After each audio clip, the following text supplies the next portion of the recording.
Stock गुरु India के नाम से कंपनी बनाकर 2 लाख लोगों से करीब 500 करोड़ की ठगी करने वाले पति पत्नी से दिल्ली पुलिस लगातार पूछताछ कर रही है। जिस तरीके से दोनों ने लोगों को ठगा, उससे कई सवाल भी उठ खड़े हुए हैं। पुलिस ने इस मामले में सेबी और ईडी की मदद मांगी है ताकि इनके विदेशी तार भी खंगाले जा सके।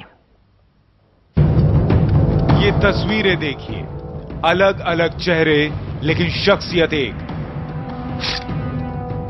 नाम उल्लास प्रभाकर खेरे, जो शहर बदलते ही कभी डॉक्टर राजकुमार माहेश्वरी हो जाता है या फिर रोहित खत्री कहलाने लगता है। इसके 1-2 नहीं, पूरे 7 नाम हैं। और इस बहरूपिये की बीवी रक्षा भी कम नहीं। कहीं प्रियंका देव जैन, कहीं डॉक्टर प्राची माहेश्वरी, तो कभी कंचन खत्री। इन दोनों ने वो कारनामे किए हैं कि फिल्मी बंटी बबली भी पनाह मांग ले। ये हस्बैंड और वाइफ पिछले 1.5 साल से कानून की गिरफ्त से बाहर थे और पुलिस बहुत दिन से इनकी तलाश कर रही थी। सन 2010 में ये फ्रॉड हुआ था। इस हस्बैंड एंड वाइफ ने स्टॉक गुरु इंडिया नाम से एक कंपनी दिल्ली में खोली थी। पुलिस के मुताबिक लोकेश्वर सिर्फ 10वीं पास है और बीए सेकेंड ईयर तक पढ़ी उसकी बीवी फोटोग्राफी का कोर्स कर रखा है। ये दोनों पहले तो कई सालों तक छोटे मोटे फर्जीवाड़े करते रहे, लेकिन 2 साल पहले 2010 में एक ऐसा खेल शुरू किया। तादाद करीब 2 लाख है। मूल रूप से नागपुर का रहने वाला उल्लास प्रभाकर खेरे शुरुआत में क्रेडिट कार्ड से जुड़ी छोटी मोटी चीटिंग करता था, लेकिन 2005 में उसने मैसूर की रक्षा जे अर्श से शादी की और उसके बाद उसको ठगी के धंधे में एक और पार्टनर मिल गया। उसके बाद दोनों आरोपी पुणे, मुंबई, लखनऊ, अहमदाबाद और रायपुर और भुवनेश्वर में अलग अलग नामों और हुलिया बदल धड़ी करते रहे। 2009 में देहरादून से दोनों ने एक बड़ी ठगी की शुरुआत की। साइकोथेरेपी इंस्टीट्यूट के नाम पर सैकड़ों छात्रों से लाखों रुपए ठग लिए और उसके बाद 2010 में नाम और हुलिया बदलकर दिल्ली आ गए और यहां एक पोंजी स्कीम शुरू की। बिजनेस की दुनिया में जिसका मतलब होता है इसकी टोपी उसके सर। मियां बीवी ने स्टॉक गुरु इंडिया के नाम से चिट फंड कंपनी बनाकर लोगों को सब्ज बाग दिखाने शुरू किए। बताया जाता है कि उनका पैसा स्टॉक एक्सचेंज में लगाया जाएगा और जब देश भर से करीब 2 लाख लोगों के 500 करोड़ से ज्यादा जमा हो गए तो सारी पूंजी लेकर फरार हो गए।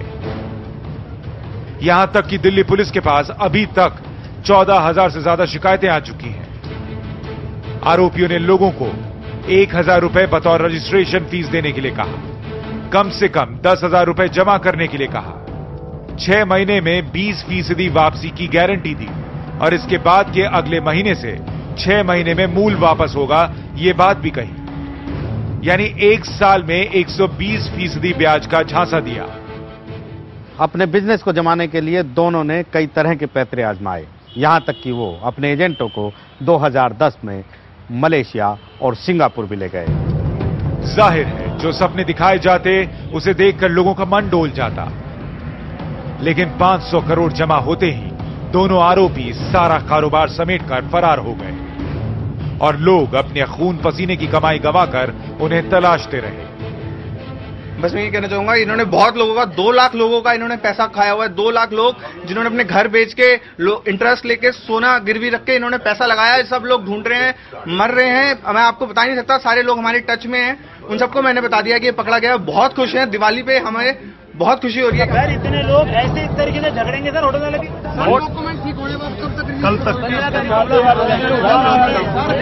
ये तस्वीरें उल्लास के फरार होने से पहले की हैं।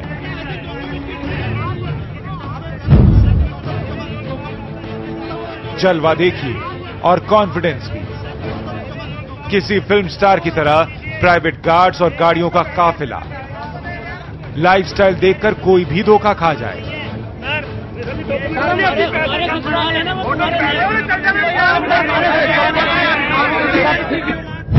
यहां तक कि वो निवेशकों में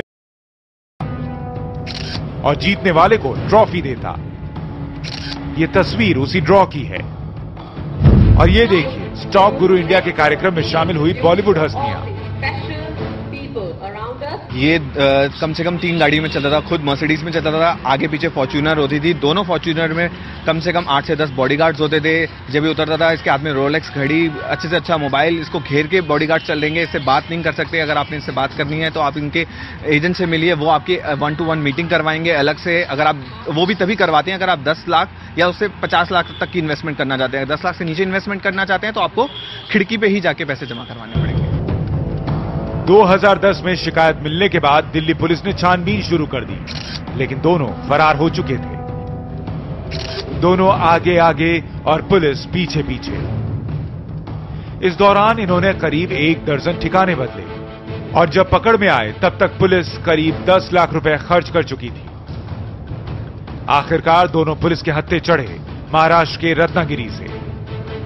उल्लास जब पकड़ा गया तब वो सिद्धार्थ मराठे नाम से इस हुलिये में रह रहा था।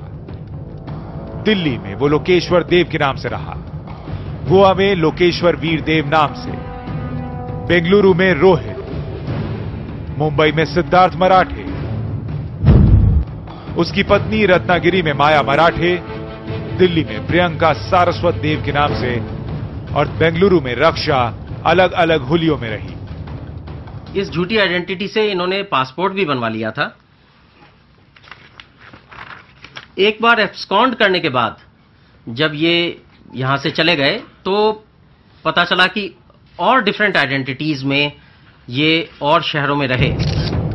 जांच आगे बढ़ी तो पुलिस हैरान हो गई। आरोपियों के पास 64 करोड़ रुपए की संपत्ति जब्त की गई। इसमें दिल्ली के द्वारका में 8 फ्लैट्स के अलावा भिवानी, अलवर और मुरादाबाद में एक फ्लैट और गोवा में एक विला शामिल है। दिल्ली, महाराष्ट्र, गोवा, राजस्थान, सिक्किम, छत्तीसगढ़, हिमाचल प्रदेश और उत्तराखंड में इसके तार फैले हैं। 12 महंगी कार्स भी उनके पास से जब्त की गई। अलग अलग 13 मिले। अकेले द्वारका में ही उसके फ्लैट्स की कीमत 25 करोड़ रुपए है। लेकिन इतने महंगे फ्लैट्स में उल्लास के बाउंसर और गार्ड्स रहते थे। फिलहाल पुलिस ने ये फ्लैट सील कर दिए हैं। खास बात यह है कि शातिर ने सोसाइटी वालों को भी चूना लगा दिया। इसी साल फरवरी के महीने में इनकम टैक्स डिपार्टमेंट ने उल्लास प्रभाकर खेरे के यहां छापा मारा था, जहां से 34 करोड़ रुपए जब्त किए गए थे। लेकिन उल्लास प्रभाकर खेरे के पास उन रुपयों का कोई हिसाब किताब नहीं था। अब भले ही दोनों पुलिस की गिरफ्त में हैं, लेकिन पुलिस को कई सवालों के जवाब चाहिए। सबसे बड़ा सवाल ये कि बिना सेबी और रिजर्व बैंक ऑफ इंडिया के लाइसेंस के ये धंधा चलता कैसे रहा। एनफोर्समेंट डायरेक्टरेट यानी ईडी को भी जांच में शामिल किया जा रहा है। जी, ऐसा है कि इसमें हमारा जो ऑब्जेक्टिव है वो ये है कि हम मैक्सिमम इन्वेस्टर्स का पैसा रिकूप कर सके। उसके लिए जिन जिन एजेंसीज को हमें रोप इन करना होगा, जिनसे हमें हेल्प लेनी होगी, हम सबको इन्वॉल्व हेल्प लेंगे इसमें, इस इन्वेस्टिगेशन में। एक बड़ा सवाल यह भी कि बाकी के सैकड़ों करोड़ रुपए कहां गए। उल्लास खेरे कितना शातिर है इसका अंदाजा इसी बात से लगाया जा सकता है कि 8 साल पहले उसने पुलिस से बचने के लिए अपने ही घर अपनी शव की फोटो भेज दी, जिससे घर वालों को लगने लगा कि उसकी मौत हो चुकी है। और अब दिल्ली पुलिस नागपुर से उसकी मां को दिल्ली लाने की तैयारी कर रही है। लेकिन हम आपसे यही उम्मीद करते हैं कि कहीं भी निवेश करने से पहले 10 बार सोचें और जिस कंपनी में निवेश कर रहे हैं उसके बारे में सही जानकारी जरूर ले लें और ऐसे बहरूपियों से सावधान रहें। नई दिल्ली से कैमरामैन तुलसी और आशीष भार्गव के साथ मैं मुकेश सिंह।